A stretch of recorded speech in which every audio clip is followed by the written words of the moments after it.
Good evening, everybody. Welcome. I'm Bill Maley, Brighton Town Supervisor, and I'm pleased to have you here tonight at our January 10th, 2018 meeting of the Brighton Town Board, our first regular meeting of the Brighton Town Board for 2018. And I want to introduce everybody to our newest town board member. This is Robin's first televised evening meeting. We had our organizational meeting last week. But Robin Wilt, our newest member of the town board. Welcome, it's great to have you with us.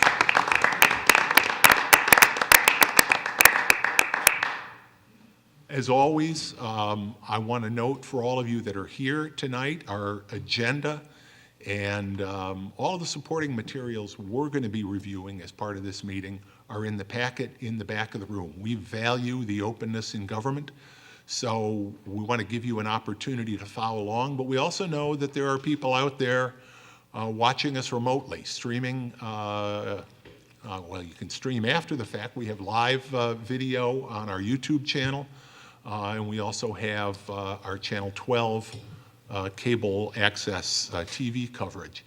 If you're watching on TV or if you're on the internet watching, you can also review all of those same materials by going to the town website, www.townofbrighton.org, and all of the resolutions, the supporting material are there so you can follow along. In a moment, we'll have our open forum, which is an opportunity for anyone to come in and speak with the board about any matter, whether or not it is on our agenda. We'll talk about that a little more in a minute.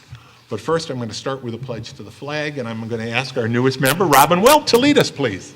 Thank you. I pledge allegiance to the flag Of the United States of America and to the republic for which it stands, one nation under God, indivisible, with liberty and justice for all.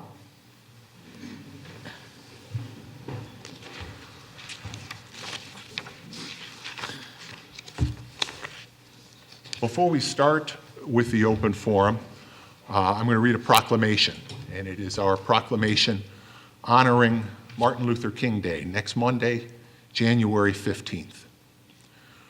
Whereas the Congress of the United States, in a fitting tribute to the birth, life, and dreams of Dr. Martin Luther King Jr., has designated the third Monday of every January as a national holiday.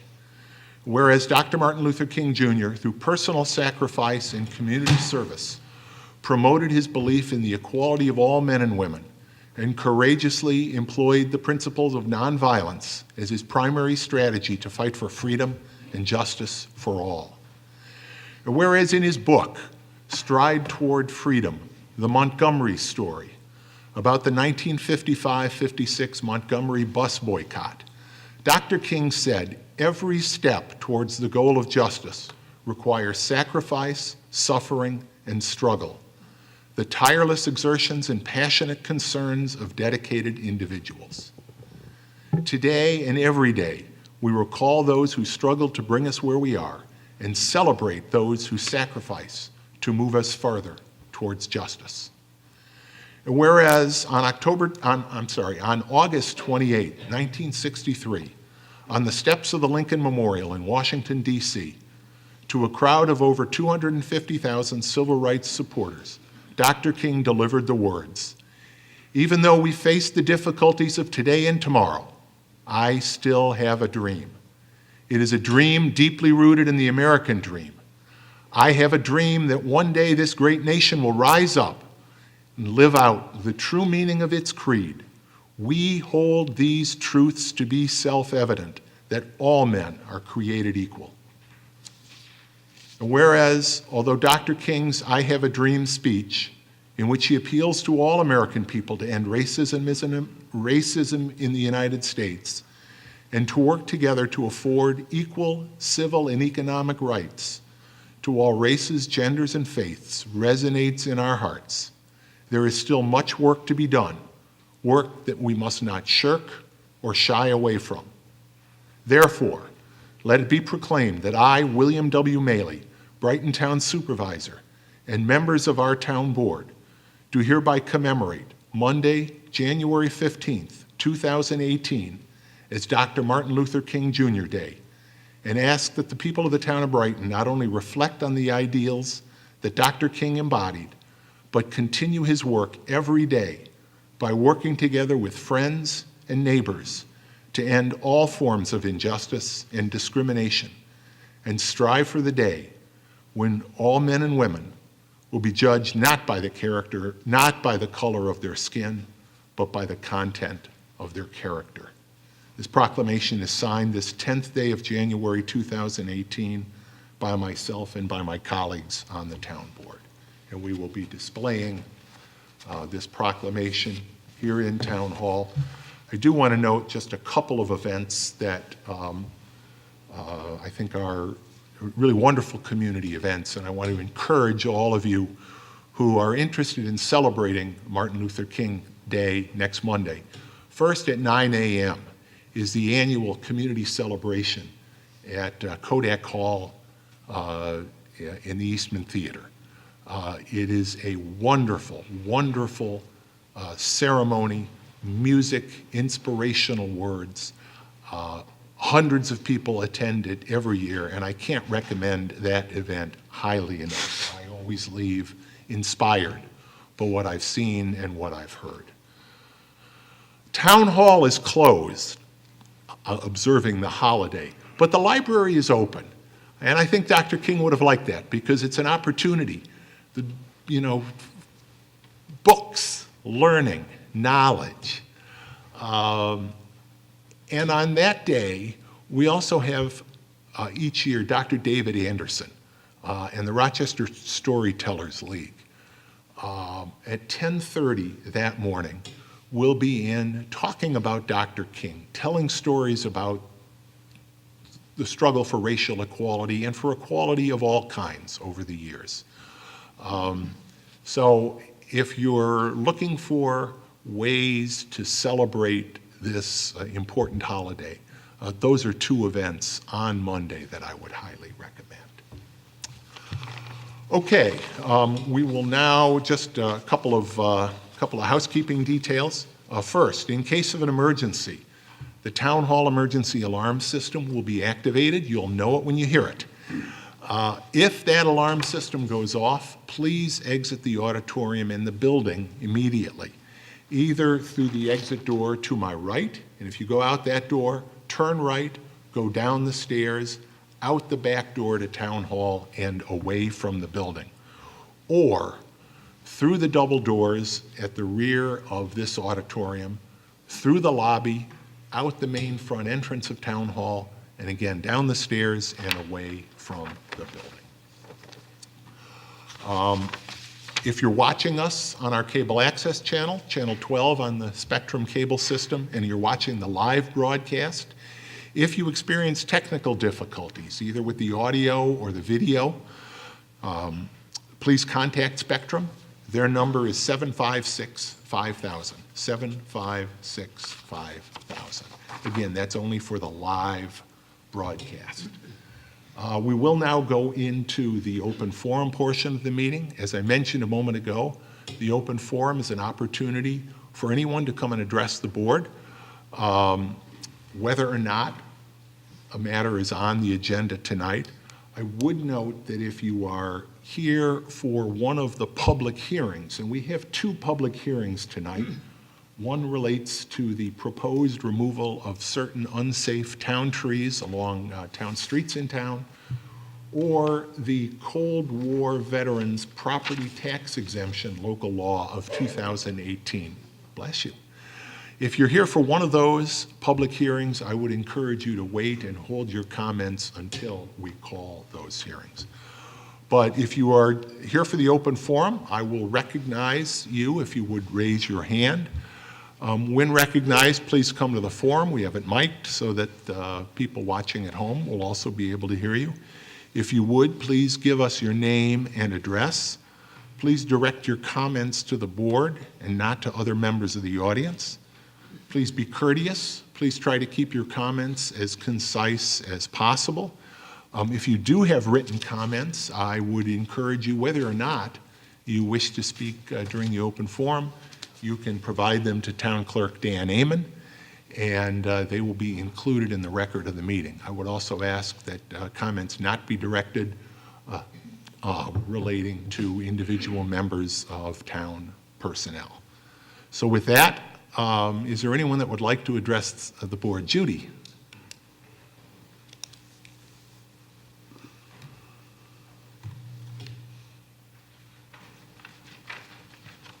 Judy Schwartz, 179 Ashbourne Road. Believe it or not, Jim, It's that time again. it's time for the BNU supper, which will be March 4th. Fortunately or unfortunately, depending, it's also the night of the Oscars, but I said we will be home and done in time so people will be able to see the Oscars. As I say, it's March 4th. I know I'm not supposed to speak to the audience, but it's really primarily for everybody here and people at home. It's a wonderful potluck supper. I think we've been doing it for close to 30 years, 25 anyway. And our program this year is going to be given by Eric Hittinger, who is the assistant RIT professor of public policy. And I was so taken with him at the meeting back, in the fall about a CCA. I went back to BNU and I said, he was just wonderful. I could have listened to him all night long. And so we've invited him to come, and we're saying, come and find out what is a CCA anyway.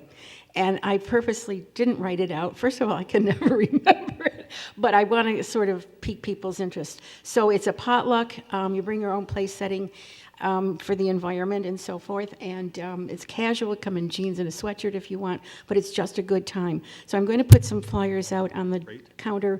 I've already taken them to the library, Brighton Rec, Brighton Connections is putting it in. All of the neighborhood associations have received it. I don't know what else to do. Just talk it up. It's going to be really fun. We'll make sure at social media. Okay, great. March 4th, 6 o'clock. Thanks. Wonderful. Thank you, Judy. Is there anyone else that would like to address the board during the open forum? Hearing none, we'll move on to our agenda.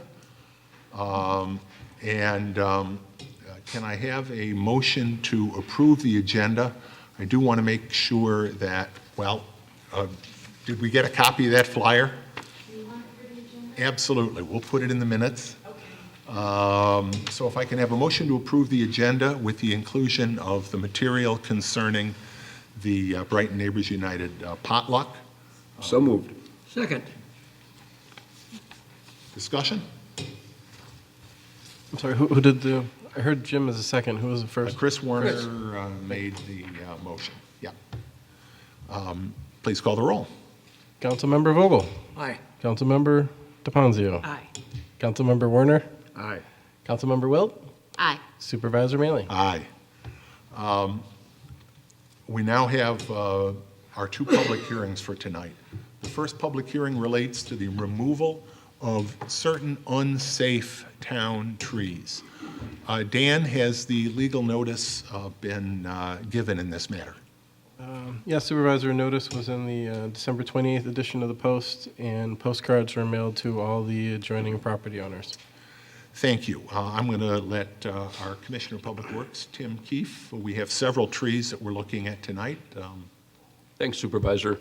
All of these trees are considered significant trees in the town per the town code. That is why we're having a public hearing. We have 5 trees, all of them 30 inches or greater. 1052 Allens Creek Road, 97 Bradford Road, 25 Clovercrest Drive, 166 Hampshire Drive, and 26 Southland Drive. The tree reports have been provided for yours and the public's review in the packet at the back, and these have all been reviewed by the Tree Council as well, and they concur with the proposed removals. Thanks, Tim. There's one theme. These are all maples, and 4 of them are silver maples. And we know that silver maples are beautiful trees. They grow very tall, and as they get particularly big, they get very fragile. So that's what we're seeing with these. As was mentioned, we do have reports. I should clarify that the public hearing is in fact open, in case I didn't do that. So that's why we're looking at them. It's a question of safety. Our arborist has indicated that each one of them poses a risk. Is there anyone here that would like to address the board about the removal of these trees? Is there anyone on the town board that wants to address these trees? Hearing none, and as Tim mentioned, this has been reviewed by the Tree Council. We discussed it briefly when we set the public hearing back in November, so I'm going to declare this public hearing to be closed. And can I have a motion, Chris, to take action on these? And Bill, this was discussed at Public Works, and we never like to take these trees down, except when necessary. Bill, I move that we adopt the resolution as prepared by the attorney for the town before us regarding the removal of these trees. Second. Any further discussion? Dan, please call the roll. Councilmember Vogel? Aye. Councilmember DeFazio? Aye. Councilmember Werner? Aye. Councilmember Wilt? Aye. Supervisor Mealy? Aye. Next, our second public hearing relates to the Cold War Veterans Property Tax Exemption Local Law of 2018. This is a matter that about 10 years ago, state law was changed to provide, there are various property tax exemptions. Again, Dan, legal notice has been given. Correct, Supervisor. This was also in the December 28th edition of the Post. Thank you. I declare this public hearing to be open. Again, originally the Cold War Veterans Property Tax Exemption dates back to 2007, and a decision was made at the time, unlike most of the exemptions under the real property tax law, to make it a temporary, a 10-year exemption only. And cooler and wiser heads may have prevailed and feel that those Cold War veterans who served their country just as much as veterans of other conflicts, both at home and abroad, were entitled to get this property tax exemption. So state law was amended last year to authorize local municipalities to extend this tax exemption to become a permanent exemption. We were given the option to do that. Our town assessor has recommended that we do so, and I join in her recommendation. Is there anyone from the audience that would like to address this proposed local law? Any members of the board?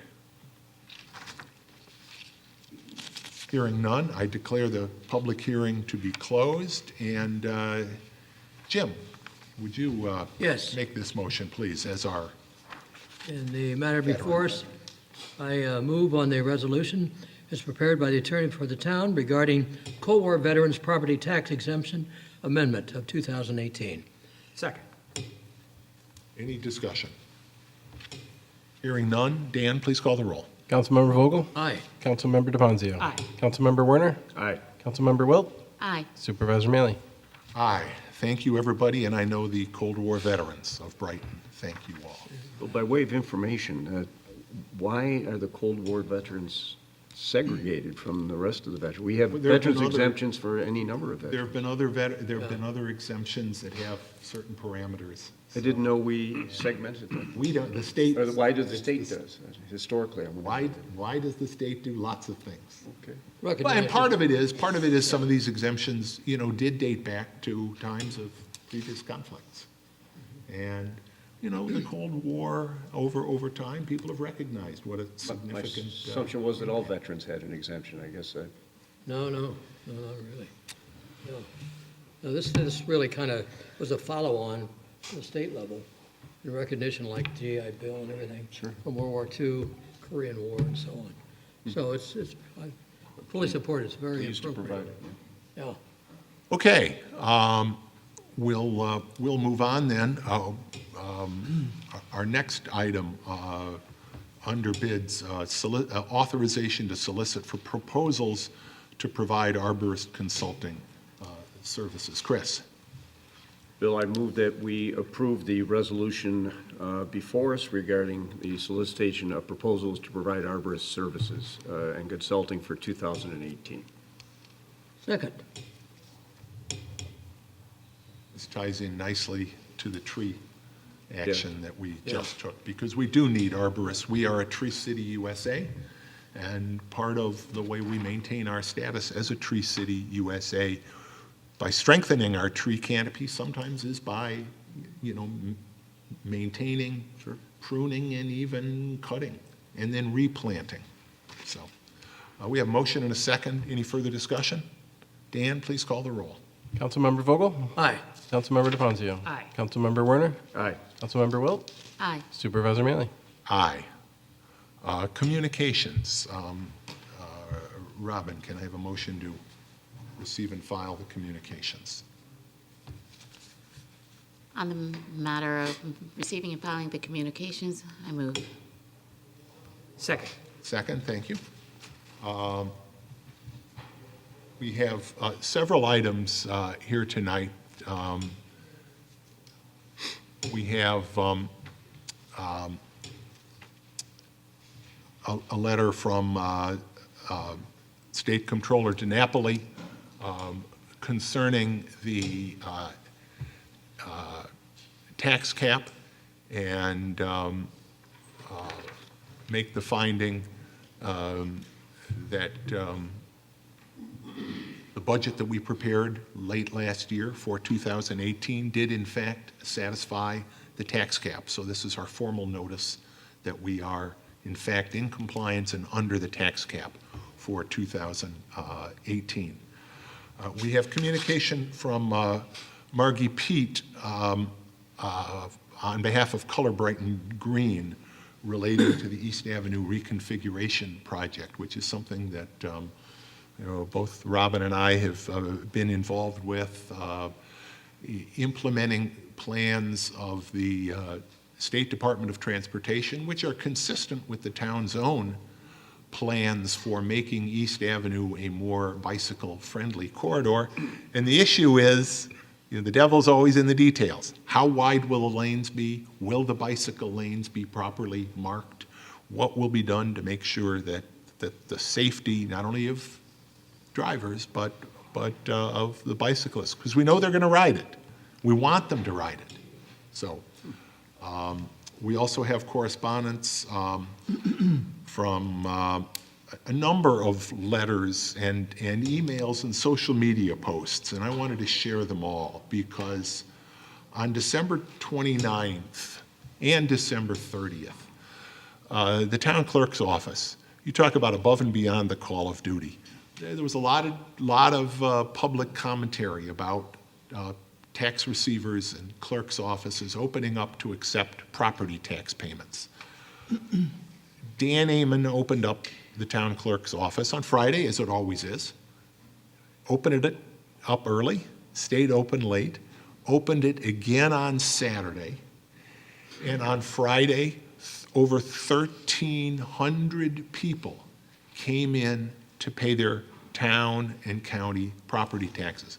The line stretched from the clerk's office out the door, up through the auditorium, looped around the auditorium, and out the door again. It was truly remarkable, and yet really nobody stood in line for more than about 20 minutes. We had a computer workstation set up to print out tax bills. Dan, you really thought of everything, I think. Sure did. So many people wrote or posted on social media to thank you for what you did that day. Thank your whole team for what you did that day, and job really well done. Thank you. Thank you, Supervisor. Thank you. Well done. And in terms of thumbs up, we got another great letter, a letter from Anthony Marotti complimenting one of our animal control officers, Jim Camiola, on his work. I know, Mark, you've shared that with him, but much appreciated when we get that kind of great response. Finally, there's a letter relating to the townwide property tax revaluation, and I want to talk about that just a little bit, both the specific issue this resident raises, but the process in general. The resident's concern was that the new tax bill would, as some commentators have suggested, may dampen or even cause home values to decline throughout upstate New York, including Brighton. We don't know whether that will happen. There's certainly some, reason to be concerned with deduction of property taxes no longer being unlimited. The revaluation is a process that is driven by analysis by our town assessor, who makes a recommendation to the board, which then makes a decision to go ahead. What we look at is data provided by the state, the Office of Real Property Services, as to whether, A, property values have, whether they no longer reflect fair market value in the community, and whether those values have dispersed widely from fair market value. And what we found in 2015 was that, yes, we needed a plan for a reval. With the assessor, we did exactly that. We made some personnel changes that are, I think, being very helpful so far. We began communicating with residents last year. And this year, we have worked both with residential property owners, but also with our commercial property owners. And as most of you that own residential property in Brighton know, around December 1st, you received a notice of your new valuation. Now, most of them went up. Some of them went up significantly. One thing I think it's important to note is that the fact that your assessed valuation went up does not mean your taxes are going to go up by the same amount. Taxes and your home valuation are set by two different processes. The fact that we're doing this revaluation does not mean we're going to collect more taxes. We will collect exactly the same amount of taxes, as will the school district, as we've already set out to do through our budget. What it does is it makes sure they're done fairly, and that's our primary concern. We want to make sure that people pay their fair share, but not more than that. Now, the writer's concern was that this is a bad time to do this, because if property taxes go down, or property values go down, these assessed valuations will no longer be accurate. And I understand that concern, but the bigger concern is that today, when we're doing, technically July 1st, when we're doing the final assessment, that they accurately reflect property values on that date. If a year after that, property values were to decline by 5%, relatively uniformly, people would still be paying their fair share. Right now, people's assessments don't reflect the true value of their property. So whatever, and we can't predict what real estate prices will do. They have gone up significantly. Brighton is a very popular market. There's lots of people that want to buy in Brighton and very little supply and demand. So it is important that we do this reval. It is important that we complete it. And it's important, and I want to invite everybody out there in the community. Our town assessor has been holding for the past 10 days or so, and will continue to be doing this into February, informal reviews. That's the first step that residents have to question, to present information why the tentative value of their home is too high. It's an informal process, as the name would suggest. It's not adversarial. Again, from our perspective, if your assessed valuation goes down, it doesn't mean we're going to collect less in taxes. The taxes are set by the budget. We want to make sure your house is accurately valued. So come into the assessor's office, set up an appointment online is even easier. Go to the town's webpage. We have a whole section on this revaluation. Learn the kind of things that they're looking for, take advantage of the data that's on that site, and then come in and talk to the assessor. If you're still not happy, in May, you'll have the opportunity to conduct a grievance process, to have another look And then finally, after that, in June, there is what's called the small claims process. So you get 3 chances. If you're not happy with your valuation, the final roll will be set on July 1st, and the first time your new valuation will be reflected on a tax bill are your school taxes coming out next fall, next September. So that's long-winded, it's a lot, but I hope that's helpful. We have a motion and a second to receive and file all those items of communication. Any further discussion? Dan, hearing none, please call the roll. Councilmember Vogel? Aye. Councilmember DePonzio? Aye. Councilmember Werner? Aye. Councilmember Wilt? Aye. Supervisor Maley? Aye. Next, committee reports. Community Services Committee, Robin.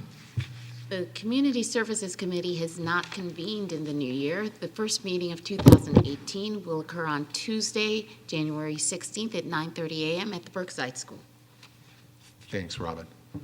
Finance and Administrative Services, Jason. Yes, Bill, the Finance and Administrative Services Committee met last Tuesday, January 2nd. We convened right after our organizational meeting at about 1 o'clock, and each of the items that were discussed during that meeting appear on tonight's agenda.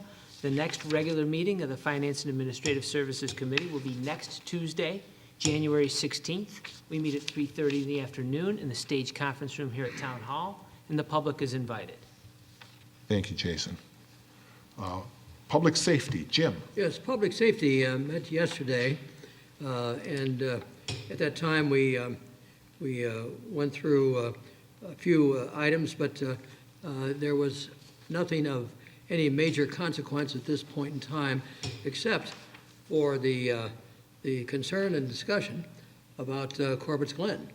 And we've agreed that that is a matter that we're going to be needing to review not only collectively as a council, but also with our committees, all 4 of the committees. Well, at least 3 of the committees. I don't know that the Finance Committee will directly.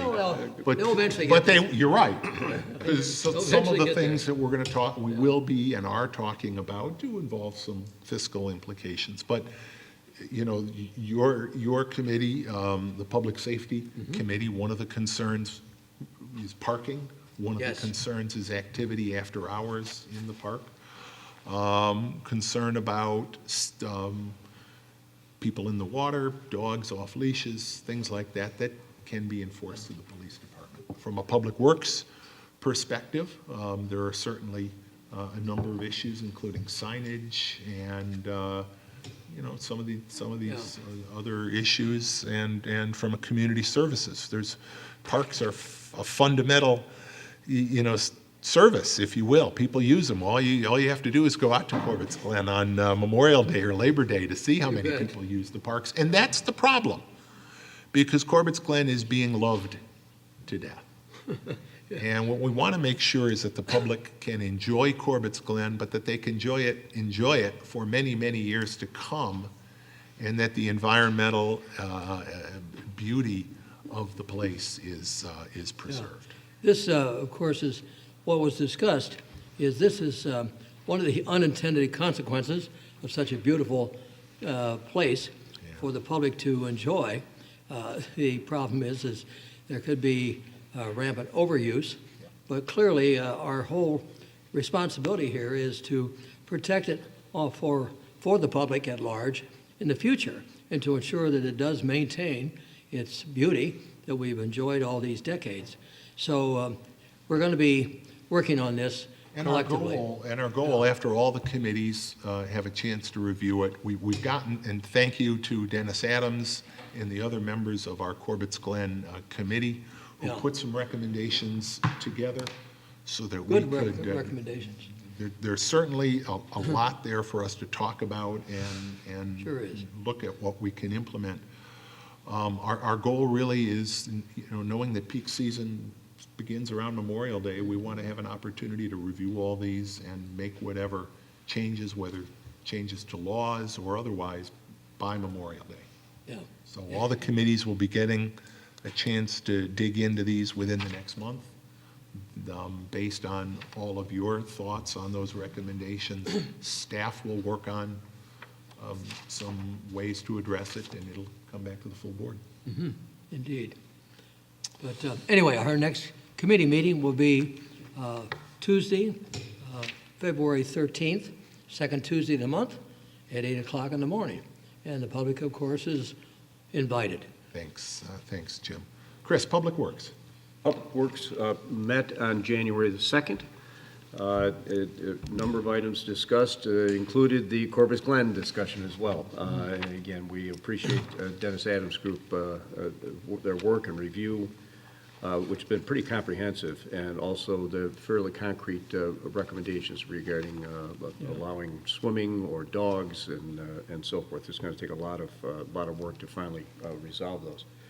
Also, we talked relating to Corpus Glen, the Park Lane parking restrictions, which the board already passed a month or so ago, and eliminating parking on a cul-de-sac there in Park Lane, which was being, to a large extent, mistakenly used as an access point for Corpus Glen. There is an access point there through some trails, but unfortunately, the Google was listing 165 Park Lane as the entrance to the park, and it's a residence, and it's not what most people are looking for, and they generally move away from it. But neighbors had asked that we impose no parking zones around that cul-de-sac, and we did that. One of the neighbors did come in previously and ask us to review those parking restrictions as they affected her home. And the committee did review the process undertaken and the sequence of events leading to the public hearing. DPW staff visited the site in the interim and reviewed the placement of the signs, and which we feel is appropriate, and that the limits will effectively allow access to the cul-de-sac area by residents and response vehicles. So those the committee resolved not to recommend any change. Also, one of the neighbors on South Landing Road asked us to review first sidewalks on South Landing, but then because that seems to be cost prohibitive to form a district and so forth, he asked us also to look at the double striping down the middle of South Landing Road. The road is not uncommonly used as a cut-through between 441 and Penfield Road, although it does have speed humps.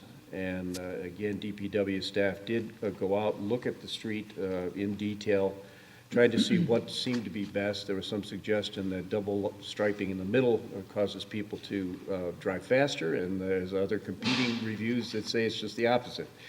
So, but it is perhaps thought by the committee that the central line of the road from the bridge to Linden Avenue may be able to be eliminated.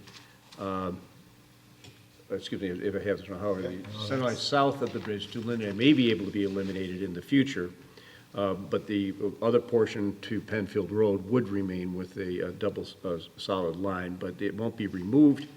However, it is slated for pavement maintenance in 2019 and 2020 with the chip seal program, which will obliterate the line and has to be reinstalled. So our thinking is that we'll eliminate it on the one side, and it may improve safety for pedestrians and bicyclists. And the reason for keeping it on the northern part of the street is you have a significant S curve there, which does impede visibility, and as we all know, when you go around a curve, there's a tendency to cut that corner, and the yellow line helps do that. Plus, that double yellow line is what prohibits passing.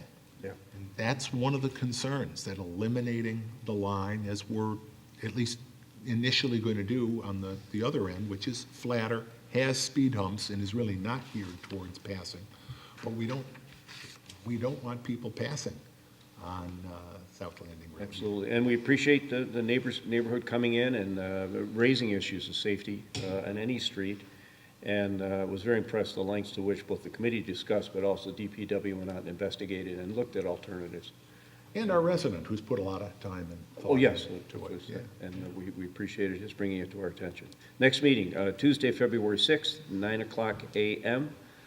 It'll be here probably in the stage conference, I believe, and the public is invited to attend, and we hope you come. Thanks, Chris. Resumption of leaf pickup. I was going, yeah, but go ahead. Sure. Yeah. Thanks, Jim. Yes, we have done a great job, or Tim's department has done a great job of removing snow. And now that Mother Nature has removed even more of it, now we're starting to see the leaf piles again. And Tim will be back out with different equipment, They're out today. They were out today picking up leaves. picking up leaves.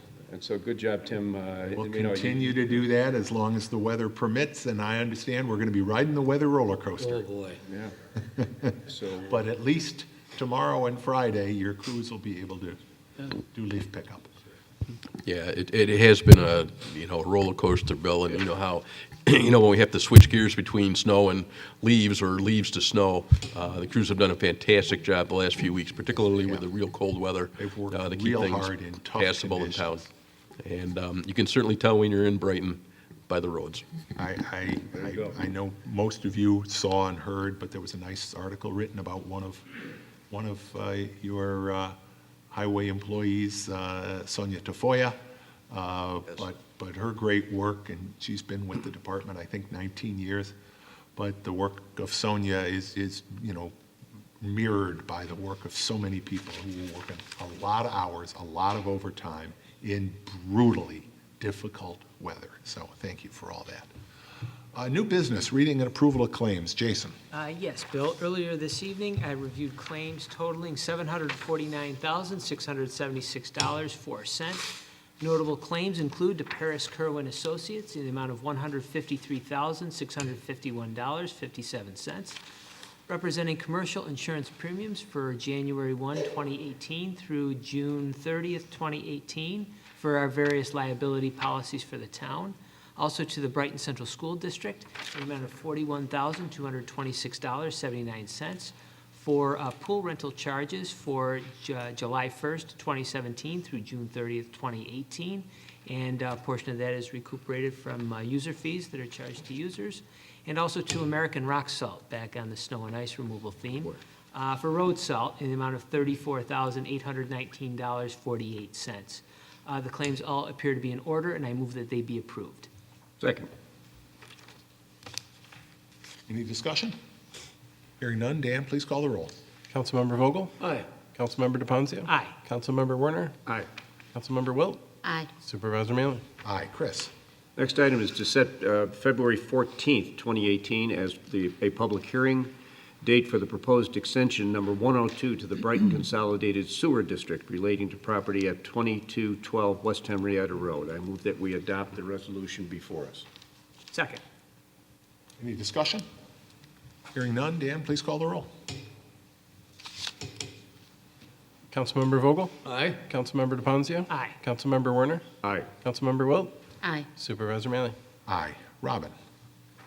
The next matter is to authorize the supervisor to execute the agreement with, or an agreement with the Animal Hospital of Pittsburgh to provide boarding and veterinary services for 2018. I move that we adopt the resolution as prepared by the attorney to the town. Second. This is our annual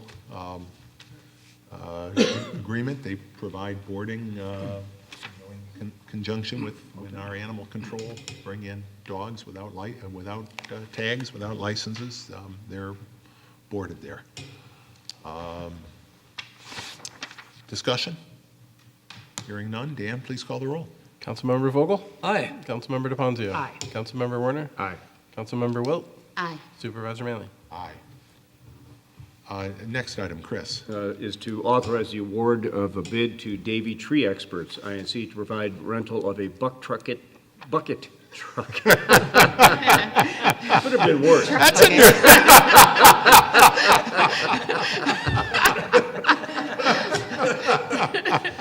Yes, it could have. Much worse. To provide the rental of a bucket truck. Say that. I'm never going to be able to say this. Say that 12 times fast. All right. And operator services, I move that we adopt the resolution prepared by the attorney for the town before us. Second. Phew, let's get out of here. Dan, please call the roll. Councilmember Vogel? Aye. Councilmember DePonzio? Aye. And Councilmember Werner? Aye. Councilmember Wilt? Aye. Supervisor Mailer? Aye, Jim. Next item is to Authorize a bid award to Davy Tree Experts. The next one. Oh, excuse me. Appointment- We're on a roll now, aren't we? Buck truck it. No. The appointment of Lauren O'Neill to the position of part-time school traffic guard effective January 15th, 2018. I move on the resolution as prepared by the attorney to the town. Second. The town provides the school traffic crossing guards at major intersections near our schools. Lauren has been an on-call traffic guard, and due to a retirement, she will be becoming one of our regular part-time crossing guards. We have a motion and a second. Discussion? Hearing none. Dan, please call the roll. Councilmember Vogel? Aye. Councilmember DePonzio? Aye. Councilmember Warner? Aye. Councilmember Wilt? Aye. Supervisor Maley?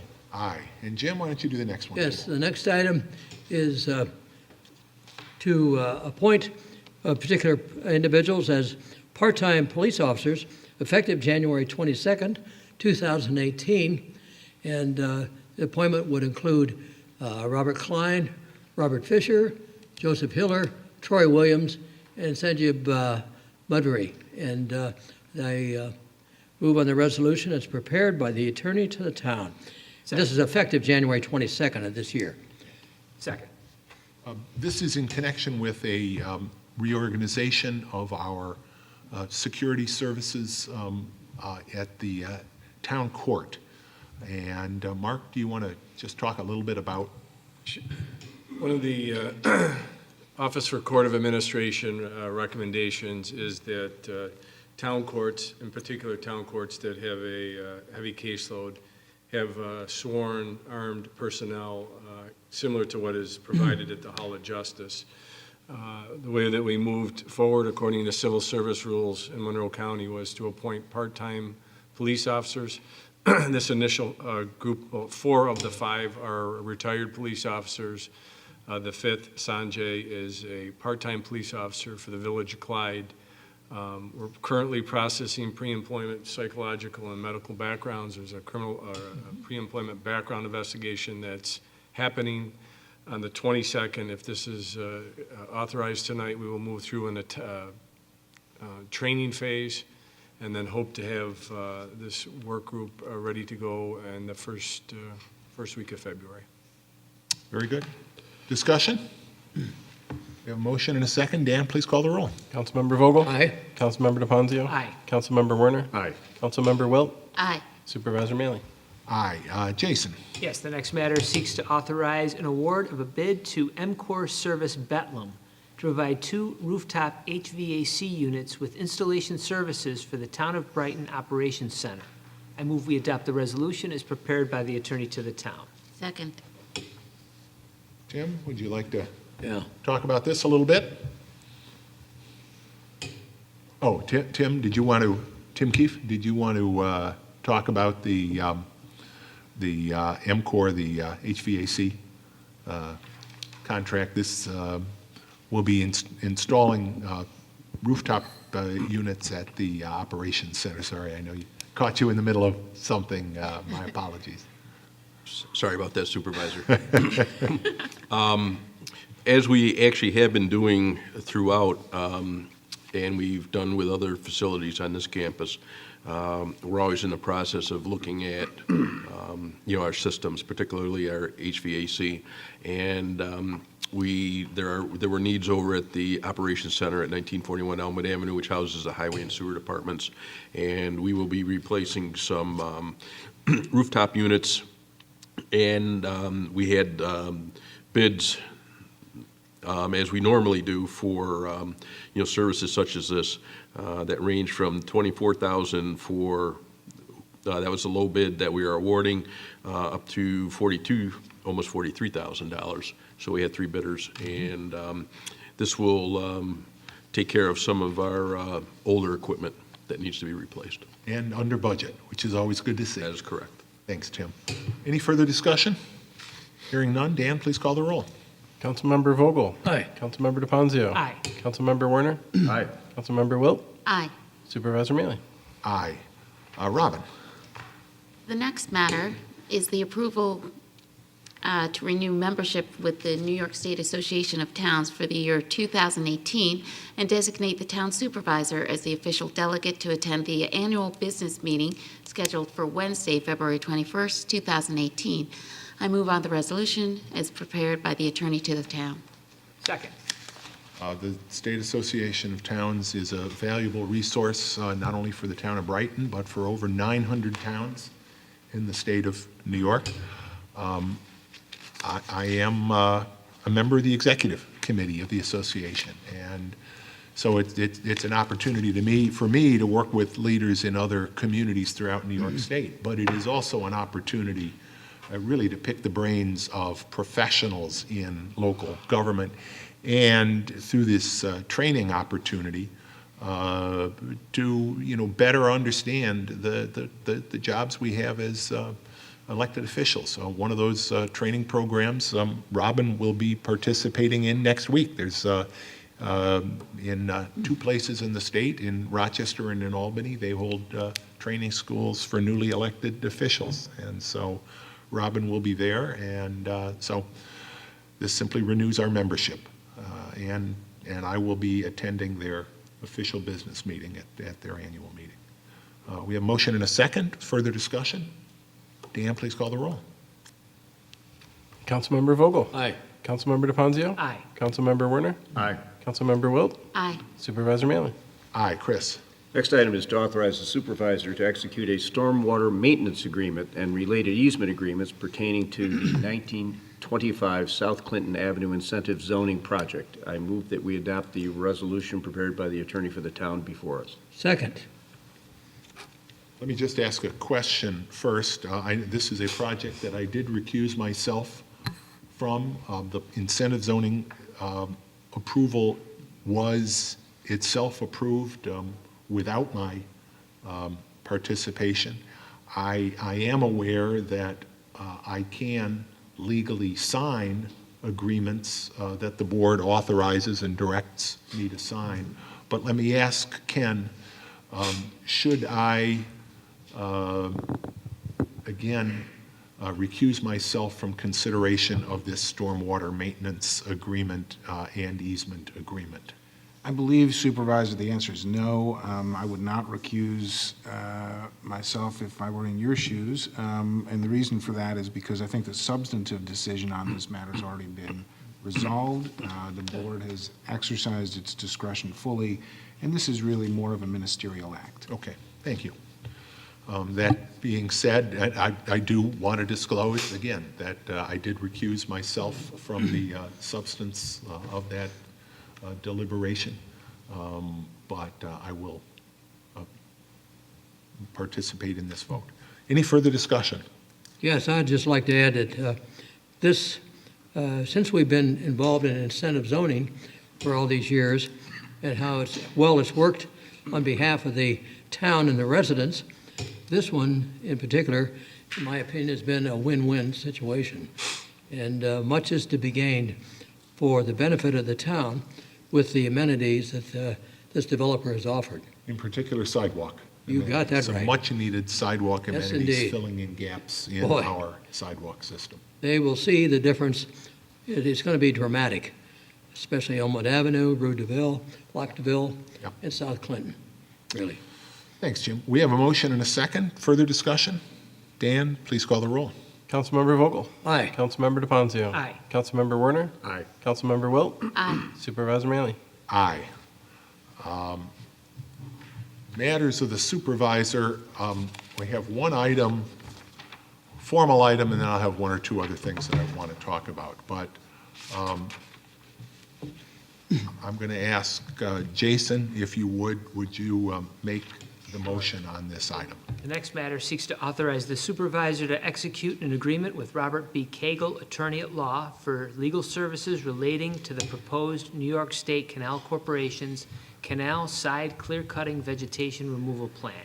I move we adopt the resolution as prepared by the attorney to the town, although we don't have a, we do have a Yeah, we do. resolution. Okay, yes. Second. Second, and I'm just going to note that although the resolution itself maybe more correctly describes this, we were not exactly sure how this was going to be structured. The agenda talks about an agreement with Robert Cagle. And what this will really be is an agreement among the towns of Brighton, Pittsford, and Perrington. And Robert is an environmental attorney who also happens to be the town attorney in the town of Pittsford. So although he will serve as the attorney in this matter, the retainer agreement, I think, is really amongst the three of our towns. And let me talk about this a little bit more. Late last fall, the community first became aware, I think really through a newspaper column by David Andriata, that there was a significant vegetation clear cutting, and by vegetation I mean trees, brush.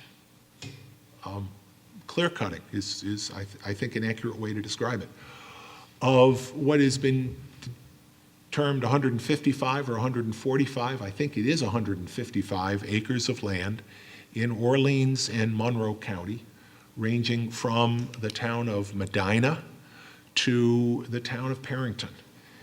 And this plan by the Canal Corporation and the Power Authority, which manages the Canal Corporation, ostensibly for safety reasons, was done, and I'm just to get a little technical here, environmental review in the state of New York is done through the State Environmental Quality Review Act, SEQR.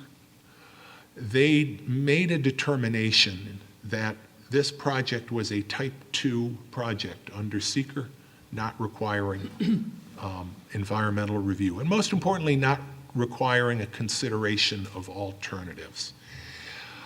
I am hopeful that the action we're taking tonight to authorize litigation is exactly that, is that we authorize litigation and that the folks at the Canal Corporation and the Power Authority take a step back and recognize that this is a very important matter, and that rather than just proceed willy-nilly without a full environmental review, taking action that would cut down trees that are tall and beautiful and decades old. The town of Brighton has a park adjoining, Meridian Center Park, of course, butts up to the canal.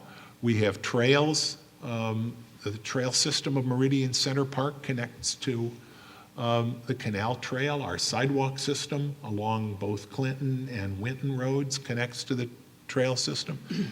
But under their plan, the south side of the canal from Clinton Avenue all the way to almost to Edgewood, where really the last canal property in the town of Brighton, an area of over 10 acres, they would be clear cutting. They would be clear cutting without any environmental review. The supervisors, but more importantly, the community, and I really want to recognize a number of people in the community who became aware of, in our three communities, who became aware of this issue, brought it to the attention of local government officials, of the Canal Corp, through social media to hundreds and hundreds more. We have held meetings, communicated with the Canal Corporation. We held a meeting at the Pittsford Library a couple of weeks ago that over 100 people attended. There was a meeting out at the Reserve. I'm hopeful that there will be additional meetings. They are currently scheduled for the 17th and 18th in Pittsford and Perrington. But it's important that this project not proceed without environmental review. Safety is important. Never would we want to compromise safety, but there has been absolutely no indication, quite the contrary, that this is an emergency situation. And therefore, there is no reason to short circuit, to avoid the kind of environmental review that state law requires. We do it. The state agencies, state corporations need to do it as well. So we're hopeful that we won't have to litigate, but I'm asking the board tonight to authorize entering into this agreement so that we're prepared to litigate, and litigate very soon, because we're looking at what is a very short statute of limitations.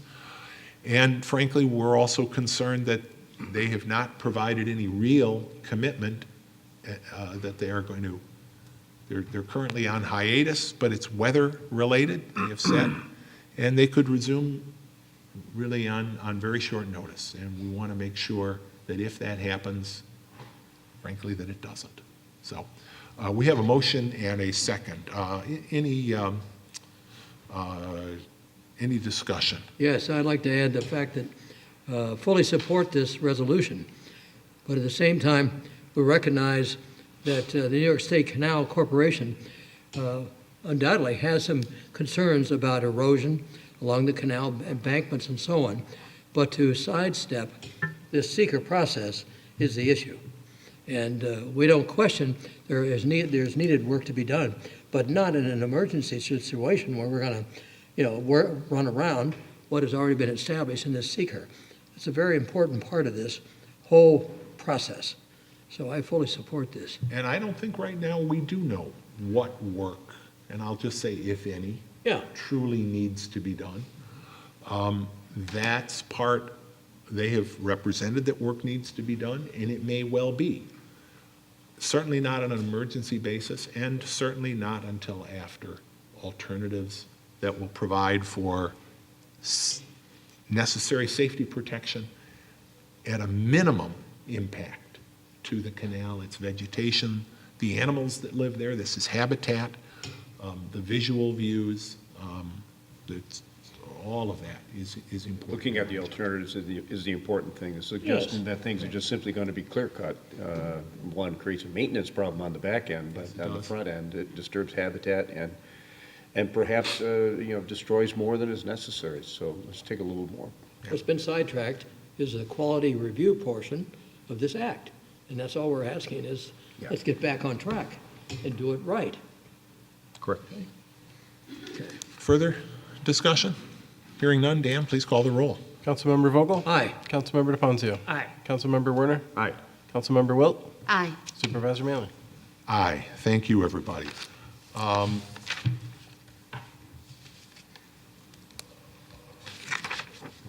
think we've mentioned a couple things. Just one other note I want to mention. Yesterday, I know Robin and I were both at the annual luncheon of the Brighton Chamber of Commerce. The Chamber of Commerce is an important partner for us in town government, and of course, our business community in Brighton is a valued part of who we are as a community. It was very interesting to hear Brighton's own, our Pulitzer Prize-winning author and journalist David K. Johnson, who really gave a very powerful indictment of the new tax law, apropos of our earlier discussion about people having to rush out to pay taxes. Middle-class people, regular people, standing in line to pay their taxes. But all of the other issues that this tax law will create, as well as other issues. David is a very, very engaging and well-informed speaker. So I appreciate the Chamber giving all of us the opportunity to hear David yesterday. That is all I have. Matters of the attorney to the town. Nothing this evening. Matters of the clerk. Nothing this evening? Matters of the town board. Nothing. Further for me? Then can I have a motion to go into executive session to discuss the employment of particular people? And if anybody wants to talk further about that litigation, I'll add litigation to that, but otherwise we'll be talking about the employment. So moved. Second. Discussion? Dan, please call the roll. Councilmember Vogel? Aye. Councilmember DePonzio? Aye. Councilmember Werner? Aye. Councilmember Wilt? Aye. Supervisor Manley? Aye, I do not anticipate we'll be coming back into open session after the executive session, so thank you for being here tonight. I want to especially thank, I'm always pleased when we've got scouts in the room. We've got a scout here tonight working on his citizenship in the community merit badge.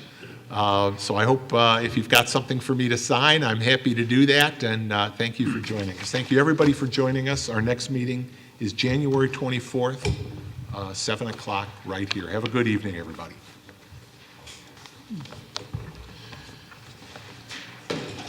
Claim sheet?